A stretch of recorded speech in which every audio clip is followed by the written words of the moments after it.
जे काचा तुटलेले असतात तो जीवा भरण्याचा प्रयत्न करत असतो. त्यावरच नंदिनी म्हणत असते, आणा इकडं, मी भरते, तुम्हाला काही जमणार नाही.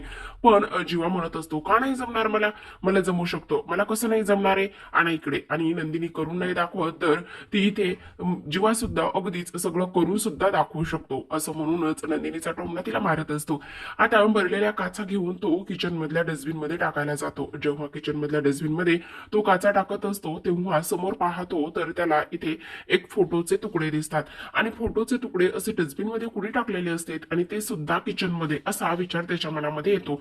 आणि हा फोटो कुठेतरी ओळखीचा वाटतो, काहीतरी आहे या फोटोमध्ये, असं म्हणूनच त्या फाटलेल्या फोटोचे तुकडे तो त्या डस्टबिन मध्ये काढून घेण्याचा प्रयत्न करतो. आता आता फाटलेल्या फोटोचे तुकडे डस्टबिन मधून काढून घेतल्याबरोबरच इथे चेहरा दिसलेला असतो आणि त्याचा चेहरा स्पष्टपणे दिसल्यानंतर आता इकडे तो एका गोष्टीचा विचार करत असतो की हे सगळं काय आहे आणि त्याचसोबत या गोष्टी इथे कोणी केल्या, का केल्या, असा विचार तो इथे करत असतो. आता लगेचच नंदिनी आणि जीवा त्या फोटोचे तुकडे घेऊन खोलीमध्ये जातात आणि त्या फोटोचे तुकडे घेऊन खोलीमध्ये गेल्यानंतर तो फोटो अगदीच व्यवस्थित पद्धतीने ते जोडत असतात. व्यवस्थित पद्धतीने फोटो जोडल्यानंतर त्यामधून एक स्पष्टपणे चित्र क्रिएट झालेलं असतो. तर त्यामध्ये आता मागच्या बाजूला सँडी असतो तर समोरच्या बाजूला इथे दीपक असतो. आणि समोरच्या बाजूला असणारा दीपक आणि त्याचबरोबर हा मागचा सँडी आणि ही नंदिनी म्हणत असते, हाच तो, ह्यानेच हाच दीपकचा साथीदार, यानेच मला किडनॅप केलं असावं, असं इथे ती बोलत असते. त्याचबरोबर आता इकडे जीवा आणि काव्या फोटोचे अल्बम्स घेऊन आलेले असतात आणि त्यांच्या हातामधल्या फोटोच्या अल्बमकडे हे दोघे पाहतात. काय झालेलं आहे, हा फोटो कोणी फाडून टाकला असेल असा विचार त्यांच्या मनामध्ये येतो. तर इकडे आता लगेचच काव्या म्हणतात की ह्या फोटोच्या अल्बम मध्ये आम्हाला पाहिजे तसे फोटो आणि त्याचबरोबर जे हवंय ते असं काहीच नाही मिळालं, असं इथे तो बोलतो. आता या सगळ्या गोष्टी बोलल्यानंतर हे काय आहे असं म्हटल्यानंतर आता पार्थ आणि काव्या खाली बसतात आणि तो फोटो पाहतात. आणि फोटो पाहिल्याच्या नंतर इथे लगेचच पार्थ आणि काव्या एकमेकांना म्हणत असतात, आम्ही ओळखतो ह्याला. आणि कसं ओळखता असं म्हटल्यानंतर आता काव्या म्हणत असते, हो ताई, मी याला चांगलं ओळखते. लगेचच पार्थ म्हणत असतो, त्या दिवशी आम्ही पालघरवरून जेव्हा येत होतो तेव्हा वाटेमध्ये याची बहीण भेटली होती आणि झालेला प्रसंग पार्थ इथे सांगत असतो. आणि तेव्हा इथे काव्या म्हणत असते, हो आम्ही याला ओळखतोय आणि याला सिटी हॉस्पिटलमध्ये ऍडमिट केले. अगं ताई, हा सँडी आहे, सँडी बघ. आणि त्यासोबत तुला एक गोष्ट सांगू का, त्या तुझ्या आनंद निवासमध्ये ज्या काम करतात ना, रेखाताई त्यांचाच हा भाऊ आहे बघ, असं इथे काव्या सांगत असते. आणि हे बघ, आम्ही जेव्हा येत होतो तेव्हा यांची वाटेत रिक्षा बंद पडली होती. तेव्हाच त्या रेखाताई आमच्याकडे धावत आल्या आणि म्हणायला लागल्या की माझी इथे भावाची बायको रिक्षामध्ये आहे नैना आणि तिला प्रचंड त्रास होतोय, हॉस्पिटलमध्ये न्यायचंय, प्लीज तुम्ही आम्हाला मदत कराल का. आणि तेव्हा आम्ही त्यांना मदत केली. त्यावरच नंदिनी म्हणत असते, मग कुठल्या हॉस्पिटलमध्ये आहेत त्यावर आता इकडे काव्या आणि त्याचबरोबर पार्थ म्हणत असतात, ते सिटी हॉस्पिटलमध्ये आम्ही स्वतः त्यांना ऍडमिट केलंय, त्यांना मदत केलेली आहे. मग झालं तर चला आता मिशन सिटी हॉस्पिटल, असं म्हणूनच आता काही जरी झालं तरी सुद्धा दीपकचा साथीदार हा शोधायचाच, याच लुकमध्ये आता हे चौघे सुद्धा एका मागोमाग एक निघालेले असतात. प्रचंड रागामध्ये चौघे सुद्धा असतात, कारण आता इथे सरते शेवटी यांच्याच पापांचा घडा जो आहे तो भरल्यामुळे आता त्यांना इथे हा मोठा पुरावा सापडलेला असतो. आणि त्यांना हा मोठा पुरावा सापडल्यामुळे इकडे आता लगेचच हे हॉस्पिटलकडे निघतात. तर इकडे बाळाला ब्लड हवं असतं आणि बाळाला ब्लड हवं असल्या कारणाने आता इकडे जी रेखा आहे, रेखा तिच्या मैत्रिणींना त्याचबरोबर त्यांच्याकडे जे जे काही ग्रुप्स आहेत त्या ग्रुप्सवरती इथे कॉन्टॅक्ट करण्याचा प्रयत्न करत असते. काही जरी झालं तरी सुद्धा तुम्ही त्यांच्या कोणालाही विचारा, रिलेटिव्ह असतील, ग्रुप्स असतील किंवा पर्सनली कॉल करून सुद्धा प्लीज विचारा, असं रेखा म्हणत असते आणि रडायला लागलेली असते. तेवढ्यातच सँडी सुद्धा फोन घेऊन सांगत असतो. तर इकडे जीवा आणि त्यासोबत पार्थ अगदीच शर्टच्या बाह्यात आणतच आलेले असतात आणि आल्याबरोबरच इथे आता सँडीच्या खांद्यावरती जो जीवा आहे तो हात टाकत असतो. सँडीच्या खांद्यावर जीवाने हात टाकल्याबरोबर इकडे रेखा नंदिनीला पाहते. रेखाने नंदिनीला पाहिल्याबरोबरच लगेचच तिला मिठी मारते आणि मिठी मारल्यानंतर इकडे जीवा म्हणत असतो, काय मग ओळख आहे की नाही, असं म्हटल्यानंतर आता माझ्या भावाचं बाळ बरं तरी होईल ना ग. त्यावर नंदी म्हणते, तुम्ही नका काळजी करू, होईल सगळं काही व्यवस्थित. त्यावर लगेचच रेखा म्हणत असते, हे बघ सँडी, ही ही जी आहे ना, ही नंदिनी, मी ज्यांच्याकडे काम करते आनंद निवासमध्ये, ही नंदिनी आहे आणि खूप चांगली आहे ही नंदिनी.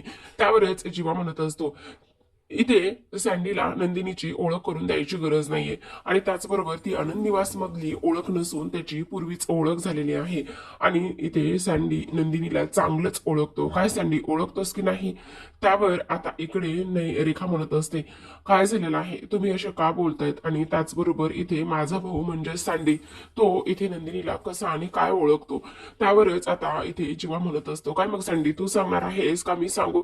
त्यावर लगेचच नंदिनी म्हणत असते, हो ना संडी, आता तू तुझ्या स्वतःच्या तोंडाने इथे सांगणार आहेस सगळं का मी सांगू तुम्हाला कसं ओळखतोयस तर? त्यावर लगेचच रेखा म्हणत असते, काय झाले नंदिनी, अशी का बोलतेस तू? सांग ना प्लीज, काय झालेलं आहे आणि हा तुला कसा ओळखतोय, सांग ना प्लीज. असं इथे ती बोलत असते. या सगळ्या गोष्टी इथे तिने बोलल्याबरोबरच आता लगेचच इकडे जी नंदिनी आहे ती म्हणत असते, तुम्हाला एक गोष्ट सांगू का रेखाताई, मला लग्नातून किडनॅप करणारी व्यक्ती इथे दुसरी तिसरी कोणी नसून दीपकचा साथीदार म्हणजेच सँडी आहे, तुमचा भाऊ आहे. त्यावर रेखा म्हणत असते, काय काय म्हणतायत सँडी? नंदिनी काय म्हणते? तिच्या लग्नातून तू तिला किडनॅप केलंस? इकडे सँडी ऍग्री होत नसतो. तो म्हणत असतो, नाही मी असलं काहीही केलेलं नाहीये. प्लीज तुम्ही उगाचच नाही त्या गोष्टी इथे माझ्यासोबत लावू नका किंवा नाही त्या गोष्टी इथे मला तुम्ही बोलू नका. मी नाही काही केलेलं असं इथे तो बोलत असतो. आता त्याने ह्या सगळ्या गोष्टी इथे बोलल्यानंतर लगेचच पार्थ सुद्धा म्हणत असतो, हे बघ आम्हाला वेगवेगळ्या पद्धतीने तुला सुद्धा इथे हँडल करता येणार आहे, पण तू जर स्वतःच्या तोंडून इथे कबूल करणार असलास तर खरं खरं सांग की हा सगळा मॅटर काय आहे. आणि त्याचबरोबर इथे तू तू नंदिनीला किडनॅप केला आहेस हे मात्र तेवढंच खरं आहे असं इथे तो बोलत असतो. पण तेवढ्यातच आता इकडे मात्र रेखा अजिबात शांत बसत नाही.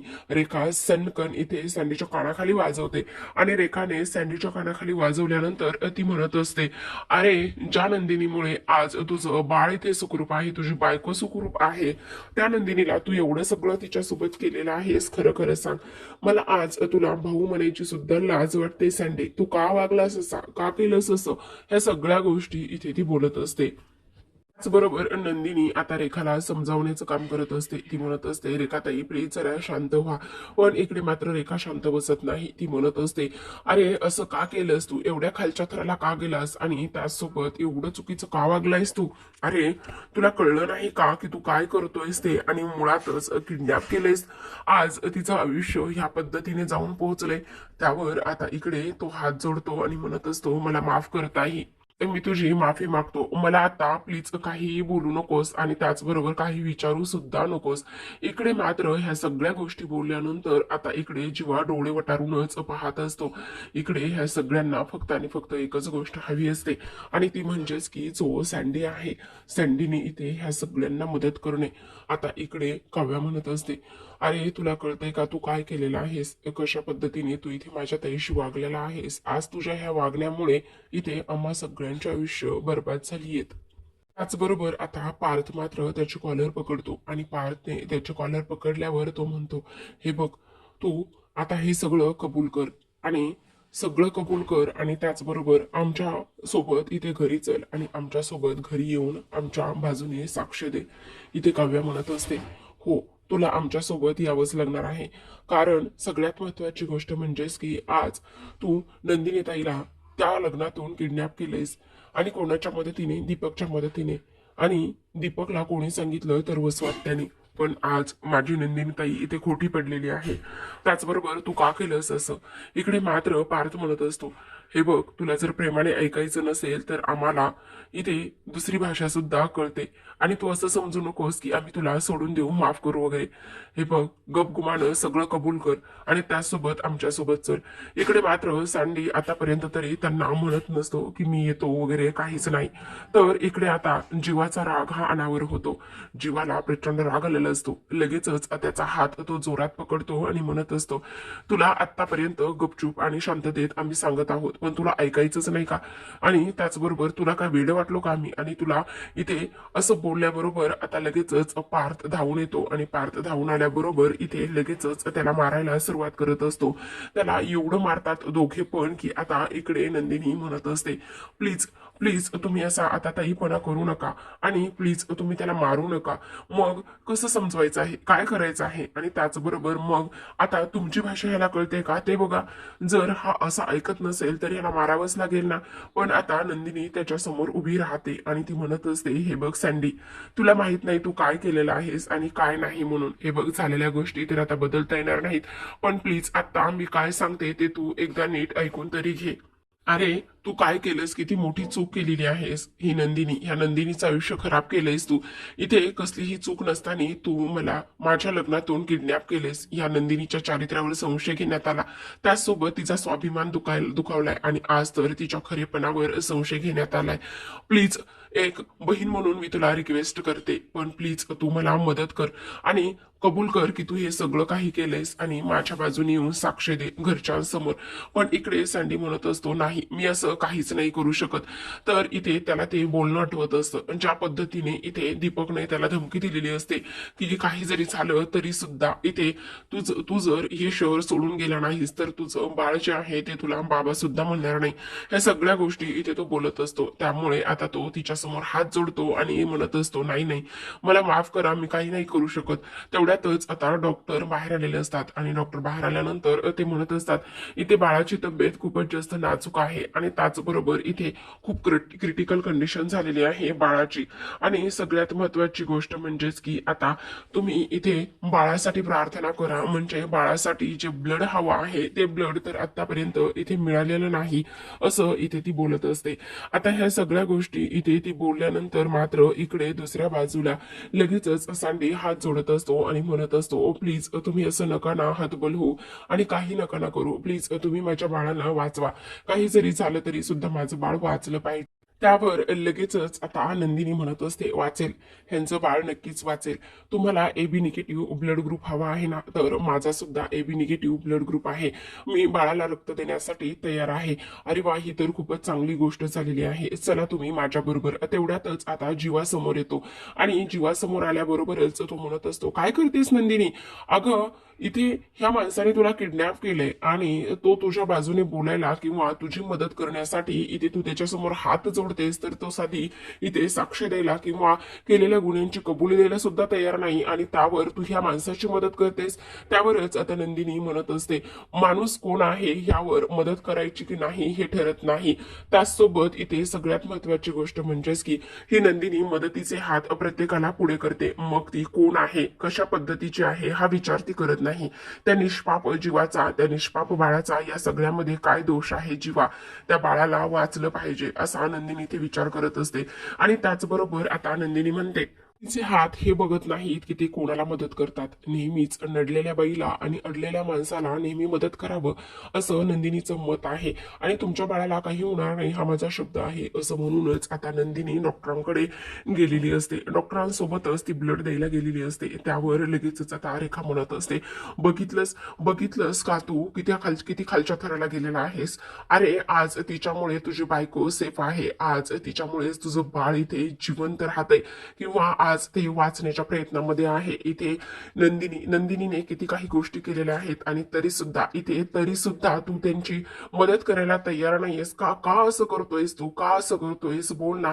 त्यावर आता काव्या लगेचच त्याच्या पुढे जात असते आणि ती म्हणत असते, मी बोलू का त्यांच्याशी? असं म्हणूनच आता इकडे ती रेखाताईला सुद्धा समजावते, पण रेखा म्हणत असते, बोल, तुला काय बोलायचंय ते.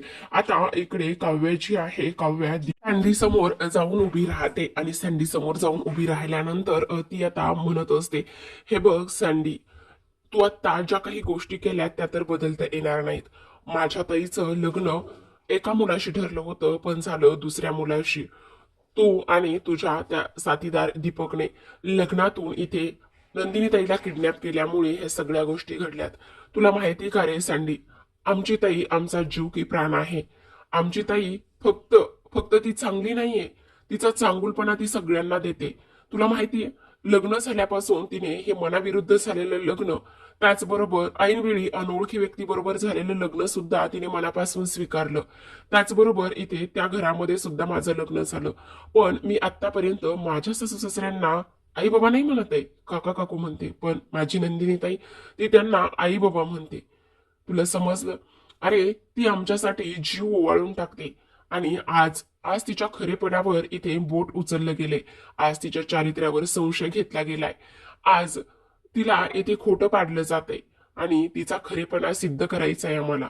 आमच्याकडे कुठलाच पर्याय नाहीये शिल्लक. म्हणून म्हणून तुला तुला मी रिक्वेस्ट करते, प्लीज आमची मदत कर. आणि त्याचसोबत सगळ्यात महत्वाची गोष्ट म्हणजेच की माझी नंदिनी ताई ही माणूस बघून मदत करत नाही. तर जी नंदिनी ताई आज इतरांना सगळ्यांना मदत करते, आज तिच्या मदतीसाठी इथे आम्हाला सगळ्यांना इथे हात पसरावे लागतात. आमच्या नंदिनी ताईला आम्हाला सिद्ध करायचं आहे, तिचा खरेपणा सिद्ध करायचा आहे असं म्हणून काव्या रडायला लागलेली असते. आणि काव्या जेव्हा पार्थ पाहतो तेव्हा पार्थला सुद्धा वाईट वाटत असतं. त्यावरच आता इकडे काव्या म्हणते, हे बघ, ज्या गोष्टी झाल्या त्या तर आम्ही बदलू शकत नाही, ते लग्नात आम्ही स्वीकारलेले आहेत. पण हे सगळे आरोप माझ्या नंदिनी ताईवर होत आहेत, ते खोडून काढायचे, ते पुसून काढायचे. ती जीच माणसं आज तिच्यासोबत अबोला धरलायत.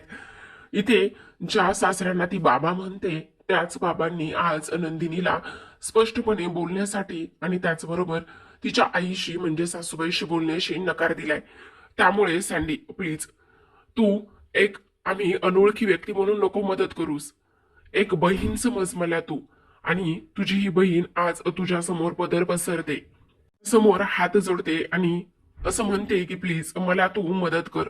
असं काव्या भरभरून बोलत असते. काव्याने हे सगळं बोलल्यावर सगळ्यांना खूप मोठा धक्का बसतो. हे सगळं काव्या बोलत असताना आता जीवा सुद्धा तिच्याकडे पाहत असतो. अरे सँडी, हे बघ, तुला तुझी चूक झाली हे कळलंय ना, तू काहीतरी चुकलायस हे तरी तुला कळलंय ना. मग आम्ही तुला तुला एक शब्द देतोय की तुला काहीच नाही होणार आहे. आणि सगळ्यात महत्वाचं म्हणजेच की तुला तुझी चूक सुधारण्यासाठी आम्ही तुला एक संधी देतोय ना. प्लीज तुझी तू चूक सुधार ना. आणि मी माझ्या ताईसाठी आज तुझ्या पुढे हात जोडते सँडी. प्लीज आमची मदत कर ना, कर ना आमची मदत. आणि जे सगळं काही खरं आहे, जे सगळं काही सत्य आहे ते प्लीज तू इथे सांग ना. तर इकडे दुसऱ्या बाजूला नंदिनी आता ब्लड देण्यासाठी गेलेली असते. तर इकडे मात्र आता जो सँडी आहे त्याला सुद्धा खूप जास्त टेन्शन आलेलं असतं ह्या सगळ्या गोष्टी अशा झाल्यामुळे. इकडे आता काव्या रडत असते तर जीवा तिच्याकडे खूपच भावूक होऊन पाहत असतो. इकडे आता पार्थ तिला म्हणत असतो, काव्या प्लीज तुम्ही त्रास करून घेऊ नका, तुम्ही रडू नका ना. तर इकडे नंदिनीचं ब्लड देणं हे सुरूच असतं. तर आता जीवा जो आहे तो सँडी समोर येऊन उभा राहतो आणि म्हणत असतो, गोष्ट सांगू का सँडी, सगळ्यात महत्वाची म्हणजेच की हे बघ, आमचं लग्न आमच्या मनाविरुद्ध झालं आणि आमचं लग्न आमच्या मनाविरुद्ध झाल्यानंतर आम्ही इतरांवर रागराग करत राहिलो आणि इतरांवर रागराग करत राहिल्यानंतर इथे मात्र नंदिनीने कोणावरही कसलाही रागराग केला नाही. उलट तिने हे लग्न आनंदाने स्वीकारलं आणि आनंदाने स्वीकारून सगळ्यांची मनं जिंकत राहिली. उलट तुला एक गोष्ट सांगू, त्या दीपकला, जो दीपक इथे जेलमध्ये होता त्या दीपकला बेल मिळवून दिली आणि त्यासोबत इथे त्याच्यावर विश्वास ठेवून तो खरं सांगेल म्हणून त्याला आमच्या घरी घेऊन आली. पण नाही, नंदिनीचा चांगुलपणा तिथं सुद्धा तिला नडलाच. त्याने इथे नंदिनीला साथ नाही दिली तर दगा दिला, धोका दिला. आम्ही आज तुझ्याकडे खूप आशनवाला आहेत, प्लीज तू आमची मदत कर. आणि फक्त एकच करायचंय, जे कृत्य तू केलंयस ते तू केलंयस आणि दीपकच्या मदतीने मिळून केलंयस हे सगळं सांगायचंय. तुझ्या एका स्टेटमेंटमुळे खूप काही गोष्टी बदलणार आहेत. हे बघ, लग्न झाले ते तर आम्ही बदलू शकत नाही, पण आत्ता आत्ता तू आम्हाला ही मदत कर प्लीज, नाही म्हणू नकोस असं जीवा इथे म्हणत असतो. आणि तुला काहीच होणार नाही, हा माझा शब्द आहे, तुला मी शब्द देतो, तुला कुठेही कोणीही घेऊन जाणार नाही, तुला तुझ्या बाळाला काहीही होणार नाही असं जीवा इथे बोलत असतो आणि त्याला आश्वासन देत असतो. इकडे मात्र आता सँडी नक्कीच त्याचं मत बदलेल असं वाटत असतं प्रेक्षकांना. तर आता आजच्या भागामध्ये एवढंच. हा भाग आवडला असेल तर नक्की इथे व्हिडिओला लाईक आणि चॅनलला सबस्क्राईब करा. आता उद्याच्या भागामध्ये आपण पाहत आहोत की आता विक्रम मानिनी मंदिरासमोर उभे असतात. तर आता लगेचच वसवात्या म्हणत असते, काय रे विक्रम, मी बांधलेला राखीचा धागा सैल झालाय बहुतेक. तेवढ्यातच आता हे चौघे तिकडून येत असतात. म्हणत असते, खोटेपणांच्या धाग्यांनी आणखी किती दिवस गुंडाळून ठेवणार आहात तुम्ही बाबांना? किती दिवस हा तुमचा खोटा चेहरा, खोटा मुखवाटा घेऊन फिरणार आहात? त्याचबरोबर किती दिवस या सगळ्या नात्यांची फसवणूक करणार आहात असं नंदिनी म्हणत असते. आता वसवात्या नंदिनीला म्हणत असते, जे काही खरं आहे ना ते एकदा सांग आणि संपव हे सगळं एकदाच बाई.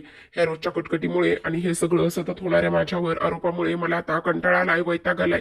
त्यावर आता लगेचच नंदिनी म्हणत असते, आता लगेचच नंदिनी म्हणत असते, हो अगदीच बरोबर आहे तुमचं. खरं काय आहे ना, हीच गोष्ट आम्ही इथे आज सांगायला आलेलो आहोत. काय आहे खरं? आणि एवढं सगळं खरं तर सांगून झालेलं आहे ना, आणि आणखी तू आता खरं काय सांगणार आहेस? काही खरं नाही सांगणार आहे तू, काही पुरावे नाहीये तुझ्याकडे. अगं एकदा तोंडावर पडलीस ते सुद्धा तुला कमी नाहीये का? आणि पुन्हा आणखी माझ्यावर आरोप करतेस. पुन्हा आता इथे बहीण आणि भावामध्ये तू इथे फूट पाडण्याचा प्रयत्न करतेस. नेमकं काय करायचं आहे तुला? त्यावर नंदिनी म्हणते, ते तुम्हाला वेळ आल्यावरच कळेल. असं म्हणूनच आता पाठीमागून सँडी येत असते. तुम्हाला हा व्हिडिओ आवडला असेल तर लाईक करा, शेअर करा आणि चॅनलला सबस्क्राईब करा. बेल नोटिफिकेशन ऑलवर सेट करा जेणेकरून सगळ्या नव्या व्हिडिओंच्या अपडेट्स तुम्हाला मिळतील. तुमच्या प्रतिक्रिया आणि कमेंट्स नक्की कळवा.